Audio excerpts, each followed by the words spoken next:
अस्सलाम वालेकुम क्लास, कैसे हैं आप सब लोग। आई होप सो कि सब लोग ठीक ठाक होंगे, खैरियत से होंगे।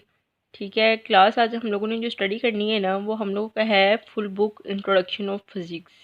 क्लास 10th की हम लोगों ने जो बुक है ना आप लोग की फ़िज़िक्स की, उसका फुल बुक का इंट्रोडक्शन आज हम लोगों ने यहाँ पे डिस्कस करना है। इससे तो एक तो ये तो फ़ायदा होगा कि आप लोग का एक माइंड सेटअप हो जाएगा कि आप लोगों ने क्लास 10th की फ़िज़िक्स की जो बुक है उसके अंदर क्या कौन कौन से चैप्टर्स पढ़ने हैं और कौन कौन से टॉपिक्स पढ़ने हैं। और इसके अंदर मैंने सब कुछ वो डिस्कस किया है कि जो चीज़ें आपकी इंपॉर्टेंट है इसके अंदर शॉर्ट और लॉन्ग के लिहाज से। ठीक है।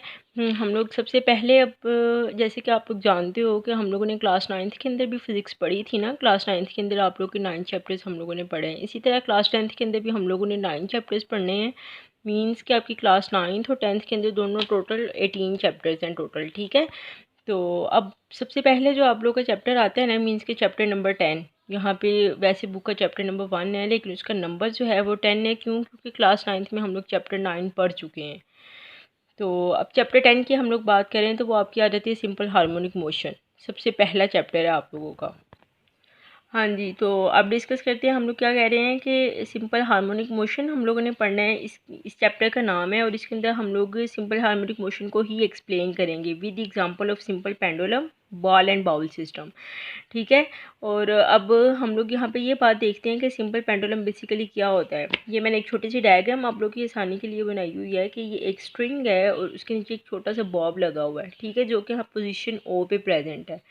ठीक है, यानी कि अपनी नॉर्मल पोजीशन पे प्रेजेंट है, अपनी मीन पोजीशन पे प्रेजेंट है। और ये जो सिंपल पेंडुलम क्या होता है कि जब हम इस बॉब को ए पोजीशन पे लेके जाएंगे वो दोबारा ओ पोजीशन पे आएगा, ओ से गुजरता हुआ फिर वो बी पे जाएगा, फिर वो ओ पे आएगा, फिर ए पे, इस तरह करता करता एट द एंड वो अपनी मीन पोजीशन पे आ जाता है। ठीक है। तो इसको हम सिंपल हार्मोनिक मोशन भी कहते हैं और ये सिंपल पेंडुलम के साथ इंशाल्लाह हम इसको डिटेल के साथ अपने इस टॉपिक को स्टडी करेंगे। और जो हम लोगों ने इस चैप्टर के अंदर बात पढ़नी है वो हम लोगों ने ये वाला आपका फार्मूला है T=2π/L/G। ठीक है, इसको हम सॉल्व करके हम सारी जो प्रॉब्लम्स है इसके अंदर इंशाल्लाह उसको भी सॉल्व करेंगे और उसको भी डिटेल के साथ करेंगे। आगे आप लोग का आ जाता है difference between mechanical and electromagnetic waves. Waves जो हैं उसमें जो मैकेनिकल है और इलेक्ट्रोमैग्नेटिक है इनमें क्या डिफरेंस है हम लोगों ने वो भी स्टडी करना है इसके अंदर। और जो टर्मिनोलॉजी इस चैप्टर के अंदर इस्तेमाल हो रही हैं ऑलमोस्ट वो यही है। स्पीड की डेफिनेशन आपकी आएगी, वेवलेंथ की आएगी और उसका मतलब जो सिंबल होता है वो आप लोग का आएगा, फ्रीक्वेंसी आप लोगों की आएगी और इसके अलावा टाइम पीरियड आप लोग का आएगा, amplitude, crust, trough, compression, wave front वगैरह। ये सारी आपकी टर्मिनोलॉजी है वो जो हम लोगों ने सिंपल हार्मोनिक मोशन के अंदर स्टडी करनी है। ठीक है। फिर इसके बाद आप लोग का अगला टॉपिक जो है वो आ रहा है ड्राइव इक्वेशन V=F लैम्डा। हम लोगों ने इसको ड्राइव करना है। ये क्या इक्वेशन है, किस तरह से ड्राइव करेंगे, इसकी प्रॉपर लॉन्ग क्वेश्चन करेंगे। फिर इसके बाद आपकी प्रॉपर्टी, हाँ जी, तो हमने प्रॉपर्टीज़ ऑफ वेव्स को भी स्टडी करना है और उसके साथ इसमें आ जाएगी आपकी रिफ्लेक्शन आ जाता है, रिफ्रैक्शन आ जाता है, डाइफ्रैक्शन आ जाएगा with the help of ripple tank. ठीक है, ये एक रिपल टैंक है। ठीक है, जिसकी मदद से हम लोग क्या करेंगे, इन सारी वेव्स की प्रॉपर्टीज़ को स्टडी करेंगे और ये मोस्ट इंपॉर्टेंट है रिपल टैंक वाला आपका लॉन्ग क्वेश्चन। ठीक है, ये पेपर में लॉन्ग क्वेश्चन के लिहाज से आता है, ये अच्छी तरह आप लोगों ने तैयार करना है। हाँ जी, तो जो यूनिट नंबर 2 है ना आप लोगों का, मीन्स के यूनिट नंबर 11 उसके अंदर हम लोग साउंड है बेसिकली उसका नाम। ठीक है, साउंड के अंदर मीन्स के हमें नाम से ज़ाहिर हो रहा है इसके अंदर हम सारी चीज़ें इससे रिलेटेड पढ़ेंगे जो साउंड से रिलेटेड होंगी। मीन्स क्या, पहला टॉपिक आपका आएगा sound is produce by vibrating source, यानी कि वाइब्रेटिंग सोर्स जो होती है उससे साउंड किस तरह से प्रोड्यूस किया जाता है। ठीक है, और हमें मतलब ज़ाहिर है साउंड आपका है वेव्स की फॉर्म में प्रोड्यूस होता है और उन वेव्स के लिए हमें कौन सा ऐसा मटीरियल रिक्वायर्ड है जिससे साउंड प्रोड्यूस होगा। ठीक है, और इसके अलावा हम लोग जो इसमें टर्मिनोलॉजी इस्तेमाल करेंगे वो आपका पिच आ जाता है, लाउडनेस आ जाती है, क्वालिटी आ जाती है आप लोगों की, sound of quality, loudness of sound, pitch of the sound. ठीक है, इनकी टर्मिनोलॉजी पढ़ेंगे और यही आपकी करैक्टरिस्टिक्स भी हैं लॉन्ग क्वेश्चन के लिहाज से। फिर उसके बाद आगे आप लोग का आ जाता है इंटेंसिटी लेवल। ठीक है, हम लोगों ने क्या स्टडी करना है, इंटेंसिटी लेवल को भी हम लोग स्टडी करेंगे और उसका जो यूनिट होता है उसको भी हम करेंगे। और ये एक आपका लॉन्ग क्वेश्चन है, इसके अंदर इसकी डेरिवेशन है, मोस्ट इंपॉर्टेंट है, ये आप लोगों ने अच्छी तरह तैयार करनी है। फिर उसके बाद आगे आप लोग का आ जाता है नॉइस पोल्यूशन। नॉइस का क्या मतलब होता है, साउंड। ठीक है, मीन्स के ऐसी चीज़ जो कि मतलब नॉइस यानी कि वो आपकी प्लेजेंट साउंड भी हो सकती है, यानी कि ऐसी जो कि आप लोग को अच्छी लगेगी, जैसे कि हम लोग लाइट म्यूज़िक सुनते हैं या नाच सुनते हैं या कोई भी ऐसी चीज़ जिसका म्यूज़िक हमें पसंद हो, वो हमारे लिए प्लेजेंट साउंड कहलाती है, ठीक है। और ऐसी चीज़ जो कि हमें अच्छी नहीं लगेगी, बहुत ज़्यादा लाउड साउंड होगा, जिसका बहुत ज़्यादा मतलब शोर होगा, वो अनप्लेजेंट साउंड भी इसके अंदर आ जाएगा, ठीक है। इसके बाद फिर अगला टॉपिक आप लोग का इको का है। इको बेसिकली आपकी क्या होती है कि आवाज़ का गूंजना, और वो क्यों होती है, कैसे होती है, किस तरह होती है, हम लोग इसको भी स्टडी करेंगे इंशाल्लाह। फिर इसके बाद अगला टॉपिक आप लोग का है अल्ट्रासाउंड वाला, मोस्ट इम्पॉर्टेंट है, लॉन्ग क्वेश्चन है ये, आप लोगों का अच्छी तरह हम लोगों ने इसको तैयार करना है इस टॉपिक को, और इसके अंदर इसकी यूजेस और इसकी सब कुछ हम लोग इंशाल्लाह डिटेल के साथ डिस्कस करेंगे। अल्ट्रासाउंड के अंदर भी ये सारा साउंड वाला आप लोगों का चैप्टर है, ठीक है।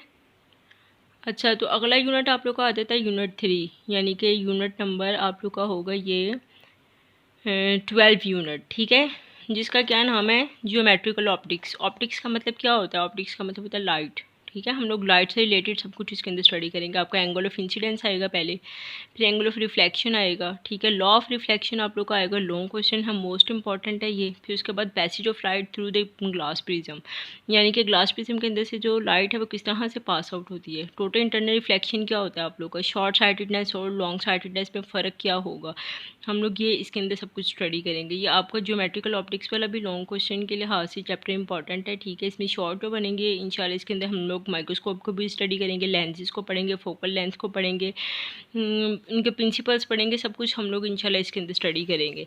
फिर उसके बाद अगला आप लोग का जो यूनिट आ रहा है ना, आप लोग का आ रहा है यूनिट नंबर 4, मोस्ट इंपॉर्टेंट है ये भी, इलेक्ट्रोस्टैटिक्स वाला है, ठीक है। इसके अंदर हम लोगों ने क्या पढ़ना है, production and the deduction of electric current या इलेक्ट्रिक चार्ज। हम लोग किस तरह से इलेक्ट्रिक चार्ज को प्रोड्यूस करवाते हैं, उसको डिडक्ट कैसे करते हैं, और इसके अलावा पॉजिटिव और नेगेटिव चार्ज के अंदर क्या फ़र्क होता है और किस तरह से को एग्जिस्ट करते हैं, ठीक है। कूलम लॉ सबसे इंपॉर्टेंट टॉपिक, कूलम लॉ, इसकी डेरिवेशन को भी हम लोग करेंगे, कूलम लॉ हम प्रॉपर्ली करेंगे। फिर इसके बाद आगे आपका आ जाता है वोल्ट। वोल्ट क्या है, ठीक है, इसकी डेफिनेशन क्या है, ये इंपॉर्टेंट है शॉर्ट क्वेश्चन के लिहाज से। कैपेसिटेंस क्या होती है और उसका यूनिट क्या होता है।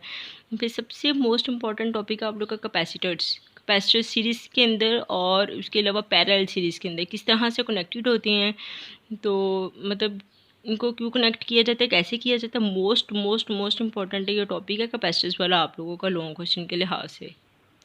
अच्छा, अगला यूनिट आप लोग का आ जाता है यूनिट नंबर 5, जिसका क्या नाम है इलेक्ट्रिक करंट, ठीक है, करंट इलेक्ट्रिसिटी, यानी कि इसके अंदर हम लोग सब कुछ ऐसी चीज़ें स्टडी करेंगे जो कि करंट से रिलेटेड होंगी, जैसे कि इलेक्ट्रिक करंट कैसे होता है, क्यों होता है, किस तरह से प्रोड्यूस करवाया जाता है, ठीक है। कन्वेंशनल करंट हम किसको कहते हैं, पोटेंशियल डिफरेंस क्या होता है, ohm law most important topic, ohm law क्या है, उसकी लिमिटेशंस क्या है, रेजिस्टेंस क्या है, मोस्ट इंपॉर्टेंट है ये भी। इलेक्ट्रोमोटिव फोर्स, ये आपकी टर्मिनोलॉजी है, ये भी मोस्ट इंपॉर्टेंट है, ये लॉन्ग क्वेश्चन के लिहाज से भी इंपॉर्टेंट है। सबसे इंपॉर्टेंट टॉपिक इसमें जाउल्स लॉ भी आ जाता है आप लोगों का।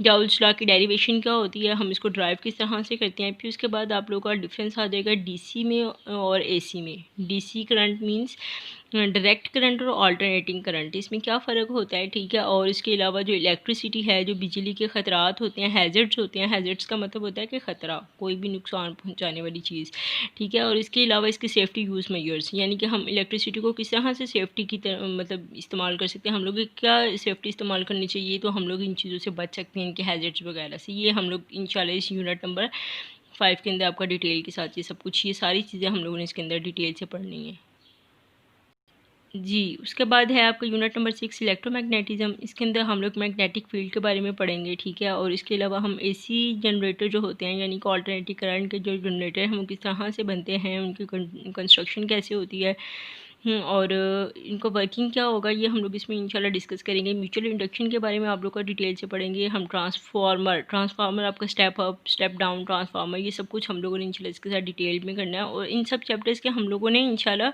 न्यूमेरिकल जो एग्जांपल्स भी सारी करनी है, ठीक है। आपके यूनिट नंबर 6 तक आप लोग की न्यूमेरिकल जो एग्जांपल्स मौजूद हैं आप लोगों की, वो आप लोगों ने करनी है, ठीक है। उसके बाद फिर यूनिट नंबर 7 में आपका बेसिक इलेक्ट्रॉनिक्स आ जाता है। बेसिक इलेक्ट्रॉनिक्स में हम थर्मोनिक मिशन सबसे पहले पढ़ेंगे, टॉपिक मोस्ट इंपॉर्टेंट है लॉन्ग क्वेश्चन के लिहाज से।